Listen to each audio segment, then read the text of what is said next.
stranded in the unknown. The emergency lights pulsed an angry red as the escape pod hurtled through the upper atmosphere of the unidentified planet.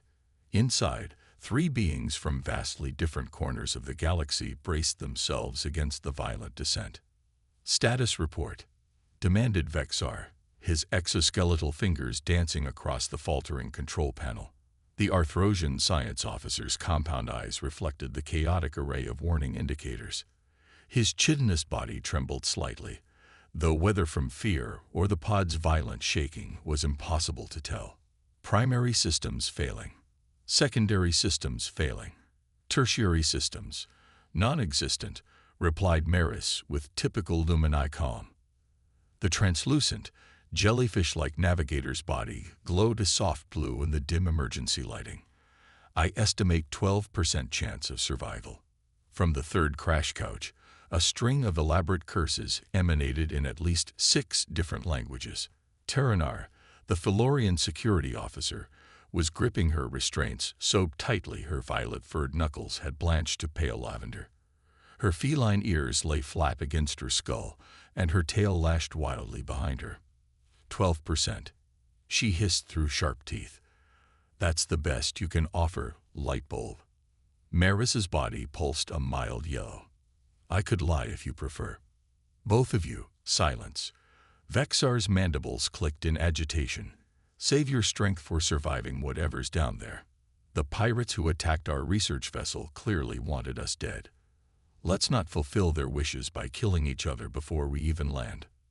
The pod gave one final, sickening lurch before slamming into the planet's surface.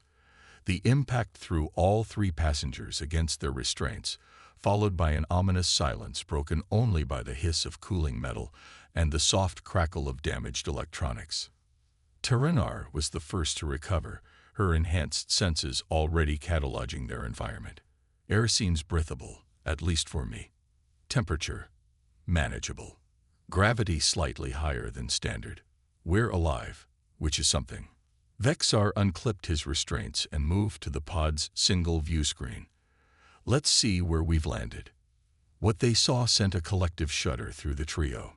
Dense, primordial jungle stretched as far as the eye could see, with towering trees bearing serrated leaves that seemed to move even without wind. The ground was covered in a carpet of red-violet vegetation that pulsated rhythmically, while in the distance, something massive moved through the canopy, causing the enormous trees to sway. "The database," Maris whispered, their luminescence dimming with dread. "Check the Federation database. This planet's signature seems familiar." Vexar turned to the pod's computer, hoping the information systems had survived the crash. After several agonizing moments, the screen flickered to life, displaying a single entry: "Planet Deizination, T-Ray no VA. Class 12. Extreme DEATH T. Status. Claimed colony. Human Protectorate. Warning. Unauthorized landing strictly prohibited. Survival expectancy wave for NON humans. Less than 24 HOURs." Terranar's pupils narrowed to slits. "A Class 12 Deathworld. We're doomed." "A human colony," Maris corrected, their voice uncharacteristically tight. "That's potentially worse." Vexar's antennae quivered. Humans. Of course. Who else would colonize a Class 12 Deathworld? The 3 shared a moment of profound dread. Every spacefaring species knew of humans. The Deathworlders from Earth who had shocked the galactic community with their resilience, aggression, and inexplicable ability to not just survive, but thrive in environments that would kill most sentient species in hours. The good news, Vexar ventured, is that humans are Federation members, technically speaking. They might help us. Or hunt us for sport, Terranar muttered. "I've heard stories." "Those are exaggerations," Maris countered, though their pulsing had increased in frequency. "Humans are violent by galactic standards, yes, but they're not mindless predators. They have a complex culture that." A bone-chilling shriek from outside cut off Maris's academic defense of humanity. Something large and fast was moving toward the crash site. "We need weapons," Taranar said, immediately shifting to security protocol. She began rummaging through the pod's emergency supplies, coming up with a standard-issue plasma cutter, a flare gun, and a small medical kit. Not much to work with. Vexar's sensitive hearing picked up more sounds: rustling vegetation, the heavy breathing of something large, and a high-pitched chittering that reminded him uncomfortably of his own species' battle cries. Whatever's coming, it's almost here. The outer hull of the pod suddenly dented inward as something massive struck it. Again and again, the metal buckled under repeated impacts. "The hatch won't hold," Maris observed unnecessarily, their bodies cycling through alarmed colors. With a final, terrible screech of protesting metal, the pod's door was wrenched open. Framed in the doorway was a nightmare, a creature with multiple compound eyes, barbed limbs, and dripping mandibles the size of Vexar's forearm. Behind it, at least 6 more of the same species waited, their chidnous bodies glistening in the alien sunlight. Taranar raised the pathetic plasma cutter, knowing it would do little against such creatures, but unwilling to die without a fight. Vexar froze in instinctive terror at the sight of what looked like a horrific parody of his own species. Maris simply dimmed, preparing for the inevitable. But the inevitable never came. Instead, a new sound pierced the air, the unmistakable crack of projectile weaponry. The creature in the doorway jerked, green ichors spraying from its head, and collapsed. The others turned in confusion, only to be met with more shots. Within seconds, they lay twitching on the ground. A figure appeared in the doorway, silhouetted against the alien sun. Bipedal, roughly mammalian, clothed in worn synthetic fabric, and carrying what was clearly a rifle. A human. "You folks picked a hell of a place to crash," said the human in accented but clear Galactic standard. The voice was female, deep and rough. She stepped into the pod, revealing weather-beaten skin, short-cropped hair, and eyes that seemed to miss nothing. Those skitter claws were just the welcoming committee. The real predators will be here soon, drawn by the smell of their blood. Taranar still held the plasma cutter, uncertain whether to lower it. The human noticed and shrugged. "Keep it if it makes you feel better, cat lady, but I suggest you all follow me if you want to live through the night. My outpost is 2 clicks north. We can make it before sundown if we move now." "Why would you help us?" Vexar found his voice at last. The human's face did something complicated. What Vexar later learned was a smile, though it didn't look particularly friendly.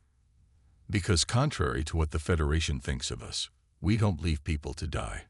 Even weird-looking aliens." She gestured to the dead creatures. "And because any enemy of the Skitterclaws is a potential friend. Now move." They hunt in packs of 20. With no better options, the 3 followed the human into the alien jungle, leaving the relative safety of their pod behind. As they moved, the human maintained a steady pace, stopping occasionally to check their surroundings or listen for threats. "Name's Alexandra Chen. Most people call me Alex," she said during one such pause. "I'm the xenobiologist for Outpost 7. You're lucky I was doing field research nearby when you crashed." Taranar, security officer. "Felorian Commonwealth," the cat-like alien replied cautiously. "Vexar, Science Division, Arthrosian Hive." He clicked his mandibles in a formal greeting. "Maris, Navigation Specialist, Lumini Collective." The jellyfish-like being pulsed softly. Alex nodded, clearly familiar with all their species. "Research team, huh? What brought you to Terra Nova?" "This system is off-limits to non-human vessels without express permission." "Pirates," Taranar explained tersely. "They attacked our research vessel in the neighboring system. We barely escaped in the pod." Alex's expression darkened. "Pirates have been getting bolder lately. The Colonial Defense Force is stretched thin." She hefted her rifle. "Which means we settlers have to fend for ourselves." A distant roar interrupted their conversation, something massive and angry. Alex's posture changed instantly. All business now. That's a thunderfoot. They're attracted to the skitter claws, I shot. Move now. She didn't wait for a response, breaking into a run that the three aliens struggled to match. They crashed through the underbrush, the sounds of pursuit growing louder behind them. Vexar, with his 6 legs, kept pace reasonably well, but Maris struggled, their gelatinous body not designed for rapid land movement. Without hesitation, Alex scooped up the Lumini with one arm, barely breaking stride. The jungle suddenly opened up into a clearing dominated by a massive angular structure. Built from a combination of prefab materials and local resources, the outpost rose 3 stories high, surrounded by a perimeter fence that hummed with energy. Almost there, Alex panted, still carrying Maris. The fence will. The ground shook beneath their feet as something enormous burst from the tree line behind them. The Thunderfoot lived up to its name, a 6-legged behemoth with armored skin and a head dominated by a massive, horn-like protrusion. It let out a roar that physically staggered the fleeing group. "Go!" Alex shouted, shoving Maris toward the outpost gate. She spun to face the creature, rifle raised. Tarenar was already through the gate, but Vexar hesitated, watching in disbelief as the human stood her ground against a monster easily 20 times her size. Alex fired 3 precise shots, aiming not for the creature's heavily armored head, but for the more vulnerable joints of its front legs. The Thunderfoot bellowed in pain but kept charging. Just as it seemed the human would be trampled, she rolled to the side with astonishing speed, firing again at point-blank range into what appeared to be a sensory organ on the creature's flank. The beast roared in agony, veering away from the painful stimulus. And crucially, away from the outpost. Alex sprinted for the gate, diving through as the Thunderfoot recovered and charged again, only to be repelled by the crackling energy field of the perimeter fence. Panting on the ground inside the compound, Alex grinned up at the 3 shocked aliens. "Welcome to Terra Nova. Try not to die." Allies of the Deathworlders. Dawn broke over Terra Nova, casting an eerie crimson light across the human outpost. For the 3 shipwrecked aliens, it marked their first full day of survival on the Deathworld, a minor miracle in itself. The perimeter fence runs on geothermal power, Alex explained as she led them through the main compound after a restless night. It'll keep out most of the larger predators, but the smaller ones can sometimes slip through. Never go anywhere unarmed. The outpost was a marvel of practical engineering, built to withstand both the hostile wildlife and the planet's extreme weather patterns. Solar panels supplemented the geothermal power, while water recyclers and hydroponic gardens ensured self-sufficiency. Most impressive to the aliens, however, was that only 17 humans operated the entire facility. "Where are the automated systems?" Maris inquired, their bodies cycling through curious hues. "The AI oversight." Alex snorted. "Can't rely on that stuff out here. Electronics fail. Eyes glitch. But this," she tapped her temple, "keeps working. Human ingenuity. We adapt."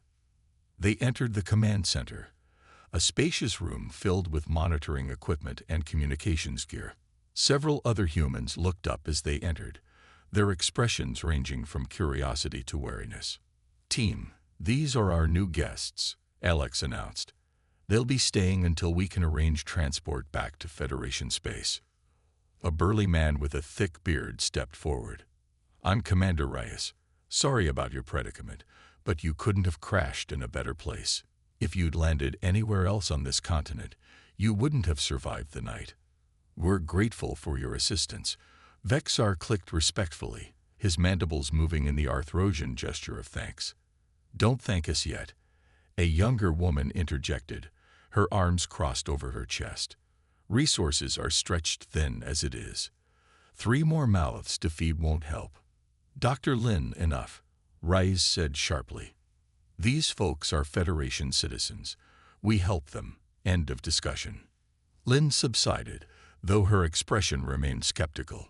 "You'll have to forgive Lin," Alex explained as they continued the tour. We lost 3 people last month during a Resorwe migration. Everyone's on edge. If this world is so dangerous, Terranar asked, why colonize it at all? There must be safer planets. Something passed between the humans, a look of shared understanding. Terra Nova has the highest concentration of rare earth elements and pharmaceutical compounds in this sector, Rise explained. One shipment of processed materials is worth more than most planetary GDPs. Plus, humans like a challenge. Alex finished with a grin. Deathworld's force innovation. Every problem solved here can be applied throughout the galaxy.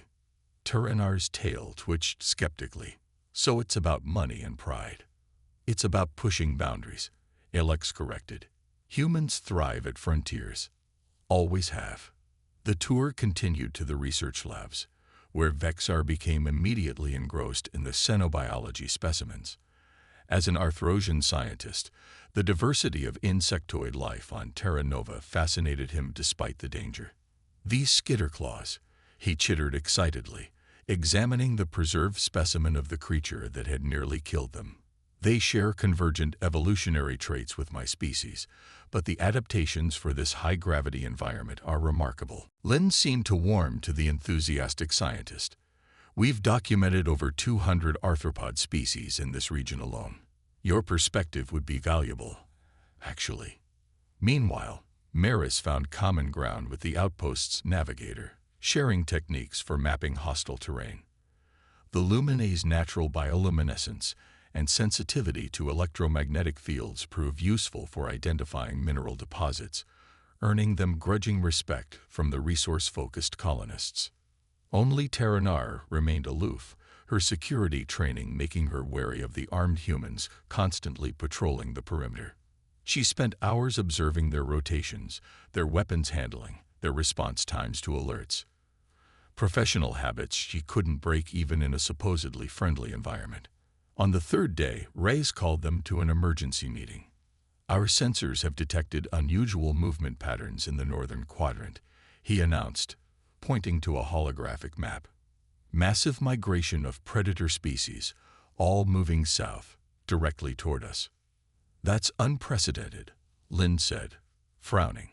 Different species don't migrate together unless they're fleeing something worse. Alex finished grimly. Vexar studied the data, his scientific mind analyzing the patterns. These movement signatures suggest coordinated behavior, not panic, almost like a hunting strategy, Terranar finished, her security training recognizing the formation. They're being driven, herded. The room fell silent as the implications sank in. The hive, Rice finally said, his voice heavy. It has to be. The term clearly meant something significant to the humans, who exchanged grim looks. What's the hive? Maris pulsed inquisitively. Lynn pulled up a new hologram, a massive amorphous organism composed of countless smaller entities. We first encountered it 2 years ago.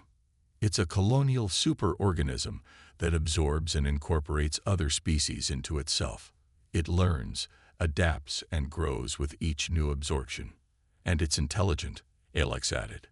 It uses local wildlife as scouts and shock troops, driving them ahead of its main body. If it reaches the outpost, Rice didn't need to finish the sentence. Evacuation, one of the junior researchers suggested. Rice shook his head. No time. The supply ship isn't due for another 2 weeks. We stand and fight. The humans immediately began preparation, their efficiency in crisis remarkable to watch. Within hours, defensive positions were reinforced, weapons distributed, and contingency plans established. To the aliens' surprise, they were each assigned roles based on their skills. Vexar's knowledge of arthropod biology made him valuable in predicting creature behavior. Maris's sensitivity to electromagnetic fields could provide early warning of approaching threats. Even Terranar found herself respected for her security expertise, assigned to coordinate with the defense team. You don't have to help, Alex told them as they prepared. This isn't your fight. You saved us, Taranar replied simply.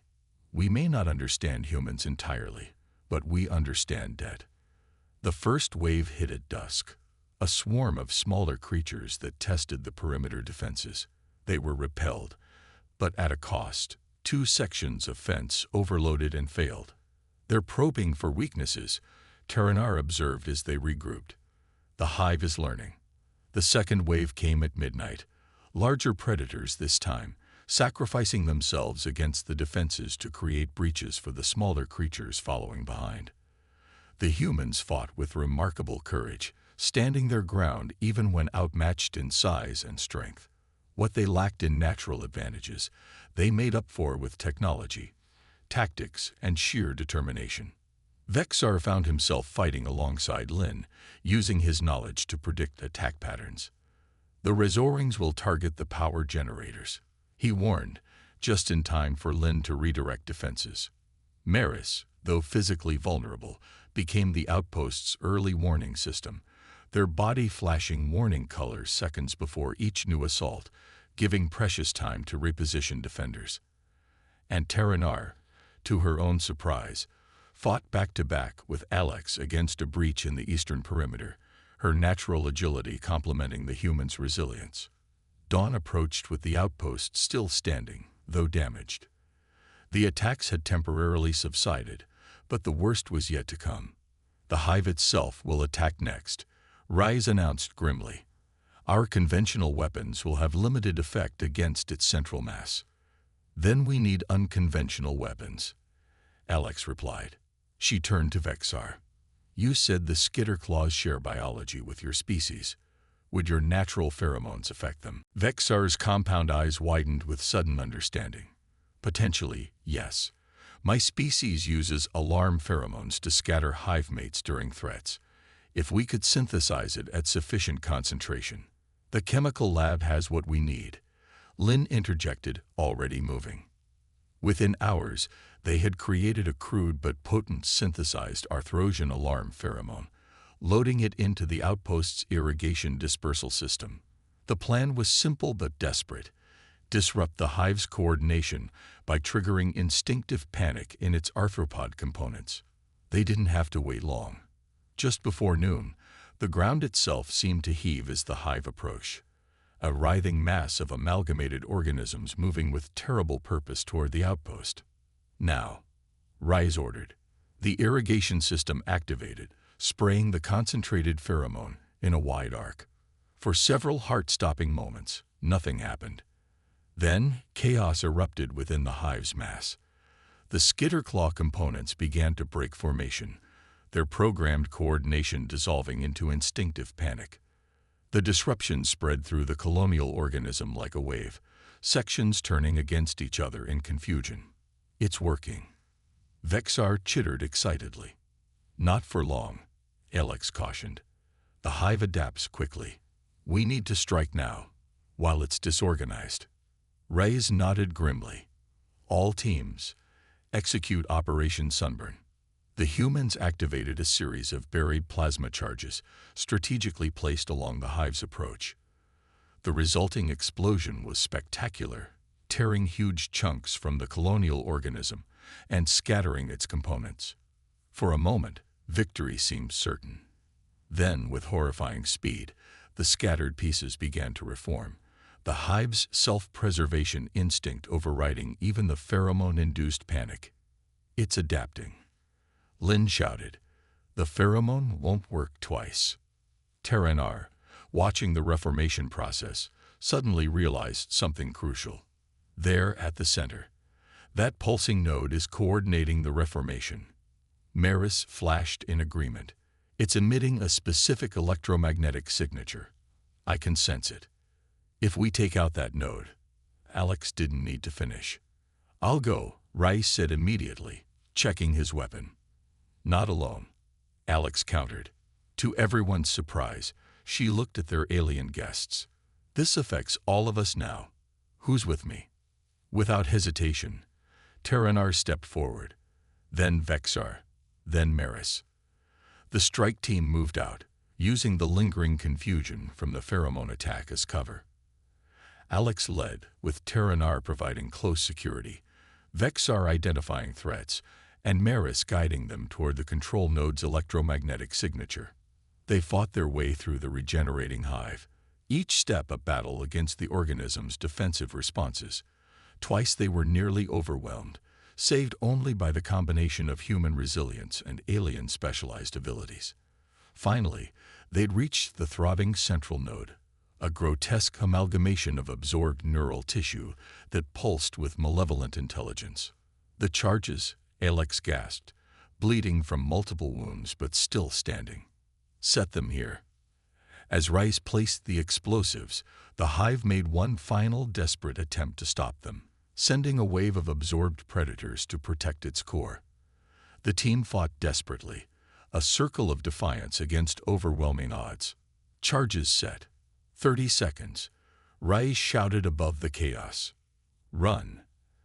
Alex ordered, firing continuously to cover their retreat. They barely made it clear before the charges detonated, the explosion sending a shockwave across the battlefield. Without its coordinating node, the hive collapsed into disorganized components, the individual creatures either fleeing or turning on each other in confusion. Back at the outpost, humans and aliens alike watched in exhausted amazement as the threat literally tore itself apart before their eyes. "We did it," Lynn whispered, disbelief evident in her voice. "We actually killed a hive." "Not just us," Alex corrected, looking at their alien companions with newfound respect. "We couldn't have done it without them." Terranar, her fur matted with blood and ichor, found herself smiling, a rare expression for a Felordan. Perhaps there's something to be said for Deathworlders after all. Vexar clicked his mandibles in agreement. "The Federation underestimates humans. Your adaptability is most impressive." "As is your courage," Rice replied. "Not many non-humans would fight for a Deathworld colony." Maris pulsed contemplatively.